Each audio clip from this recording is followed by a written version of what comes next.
Welcome to my channel run with Moumita. চলে এসেছি তোমাদের জন্য আরও একটি ভিডিও নিয়ে। এর আগের কটা ক্লাসে আমরা পার্টস অফ স্পিচের ফার্স্ট পার্ট অর্থাৎ নাউন সম্পর্কে জেনেছি, পার্ট অর্থাৎ প্রোনাউন সম্পর্কে জানবো। তো প্রোনাউন কি? আমরা কোনো নাম বা নাউনকে বারবার উচ্চারণ না করে তার পরিবর্তে আমি, আমরা, তুমি, তোমরা এসব যে ব্যবহার করি এগুলোই হচ্ছে প্রোনাউন। তো আমরা এক কথায় কি বলতে পারি? We use a pronoun in place of a noun, অর্থাৎ নাউনের পরিবর্তে কিন্তু আমরা প্রোনাউনকে ব্যবহার করি। তো দেখো এখানে আমি একটা এক্সাম্পল রেখেছি, Ram is a boy, he is playing. রামটা কি একটা নাউন, আর হি এটা একটা কিন্তু প্রোনাউন। কারণ রাম ইজ আ বয়, এই হিটা কাকে বোঝাচ্ছে? রামকে কিন্তু বোঝাচ্ছে। তাহলে আমি যদি এখানে যদি রাম ইজ প্লেইং, তাহলে দেখো দুবার করে নাউন হচ্ছিল, শুনতে ভালো লাগছিল না। সেন্টেন্সকে ভালোভাবে উচ্চারণ করার জন্য কিন্তু আমরা প্রোনাউনকে সাধারণত ব্যবহার করি। তাহলে এই যে রাম, তাহলে হিটা কি হয়ে গেল? রামের কিন্তু প্রোনাউন হয়ে গেল। নাউনের যেরকম পার্সন কিংবা সিঙ্গুলার প্লুরাল ফর্ম থাকে, জেন্ডার থাকে, ঠিক প্রোনাউনেরও কিন্তু একই রকম থাকে। দেখো ফার্স্ট পার্সনে কি আছে, সিঙ্গুলারে কি আছে? আই, মি, মাই, আমি, আমরা, এগুলো হচ্ছে সিঙ্গুলার। আর উই, আস, আওয়ার এগুলো হচ্ছে প্লুরাল। তারপর দেখো সেকেন্ড পার্সনে কি আছে? ইউ আর ইয়র। এই যে ইউ আর ইয়র, তুমি, তোমরা, এটা সিঙ্গুলারের ক্ষেত্রেও যেরকম হবে প্লুরালের ক্ষেত্রেও কিন্তু সেমই হবে। থার্ড পার্সনে কি হবে? হি, হিম, হিজ, এগুলো হচ্ছে সিঙ্গুলার। দে, দেম এগুলো হচ্ছে প্লুরাল ফর্ম। তারপর জেন্ডার দেখো ম্যাসকুলিন আর ফেমিনাইন। তাহলে ম্যাসকুলিন মানে কি?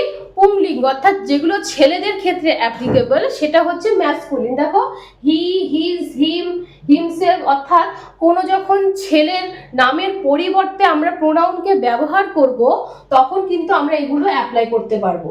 আবার ফেমিনাইন মানে কি? স্ত্রীলিঙ্গ, অর্থাৎ কোনো মেয়ের নামের পরিবর্তে যখন আমরা কোনো প্রোনাউন ইউজ করব তখন আমরা কিন্তু শি, হার, হার্স, হারসেলফ এগুলো কিন্তু ব্যবহার করতে পারবো। প্রোনাউনের পরে যদি নাউন বসে তাকে আমরা অ্যাডজেক্টিভ প্রোনাউন বলতে পারি। For example my book, our house, এগুলো হচ্ছে অ্যাডজেক্টিভ প্রোনাউনের উদাহরণ। আর যদি কোনো প্রোনাউনের আগে বি ভার্ব বসে তাহলে তাকে আমরা পজেসিভ প্রোনাউন বলবো। যেমন দ্য পেন ইজ মাইন, এই পেনটি আমার। তারপরে দ্য কার ইজ আওয়ার্স, এই গাড়িটি আমার। আর একটা কথা, শুধুমাত্র মাইনের ক্ষেত্রেই কিন্তু এস যুক্ত হয় না পজিটিভের ক্ষেত্রে, না হলে আওয়ার্স, হার্স এগুলোর সাথে কিন্তু এস যুক্ত হয়।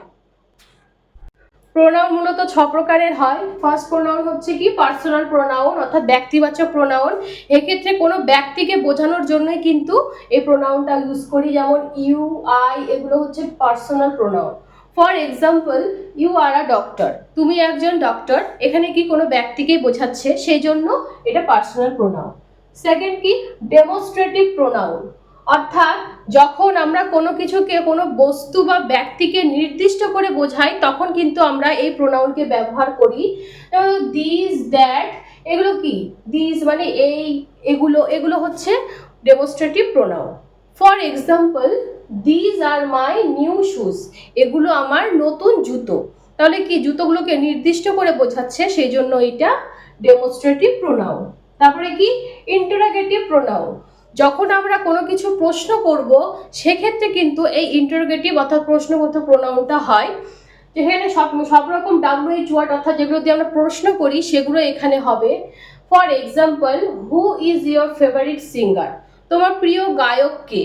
এখানে কি প্রশ্ন করছে, সেই জন্য এটা হলো ইন্টারোগেটিভ প্রোনাউন।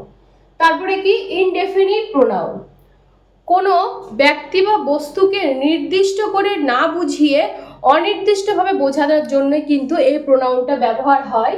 ফর এক্সাম্পল এখানে দেখো সামওয়ান, সামথিং এগুলো হচ্ছে কি? Indefinite pronoun. For example someone at my cookies, কেউ আমার কুকিজটা খেয়ে নিয়েছিল। তাহলে এটা কি? কোনো অনির্দিষ্ট ব্যক্তিকে বোঝাচ্ছে, সেই জন্য এটা কি? Indefinite pronoun. তারপরে কি? রিলেটিভ প্রোনাউন, রিলেটিভ প্রোনাউন হচ্ছে কোনো সেন্টেন্সের মধ্যে অন্য ওয়ার্ডের সাথে যখন কোনো অন্য ওয়ার্ডের সম্পর্ক স্থাপন হয় তখন কিন্তু আমরা এই রিলেটিভ প্রোনাউনটা ব্যবহার করি। দেখো হু, এখানে কিন্তু আমি প্রশ্ন করছি না হু কে, এখানে হু মানে যে, হুইচ মানে যা। দেখো একটা example, the man who lives next door in my neighbours. এই যে এই ব্যক্তি যে আমাদের বাড়ির পাশেই থাকে, তাহলে দেখো এই হুটা মানে কি যে, তাহলে এটা কি রিলেটিভ প্রোনাউন। তারপরে কি দেখো লাস্ট রিফ্লেক্সিভ প্রোনাউন অর্থাৎ সবাচক প্রোনাউন। এখানে নিজেকে বোঝানোর জন্যই কিন্তু এই প্রোনাউনকে আমরা ব্যবহার করি। যখন দেখো মাই সেলফ, হিমসেলফ, এটা কি মাই মানে হচ্ছে আমার নিজের সম্পর্কে যখন আমি ব্যাখ্যা করব তখন কিন্তু মাই সেলফটা আমি ইউজ করতে পারি। For example, he looked at himself in the mirror. তাহলে সে কি করছে, মিররের দিকে নিজেকে তাকাচ্ছে। তাহলে এই যে হিমসেলফ, এই হিমসেলফটা কিন্তু রিফ্লেক্সিভ প্রোনাউন। তাহলে এগুলোই হচ্ছে প্রোনাউনের পার্ট। আশা করি তোমরা বুঝতে পেরেছো যে হোয়াট ইজ প্রোনাউন, প্রোনাউনের কতগুলি ভাগ এবং প্রোনাউনটা আমরা কোথা থেকে পাই। তো আজকের ভিডিওটি আমি এই পর্যন্তই রাখছি। এর পরের দিন আমরা পার্টস অফ স্পিচের থার্ড পার্ট অর্থাৎ অ্যাডজেক্টিভ সম্পর্কে জানবো। সকলকে অসংখ্য ধন্যবাদ।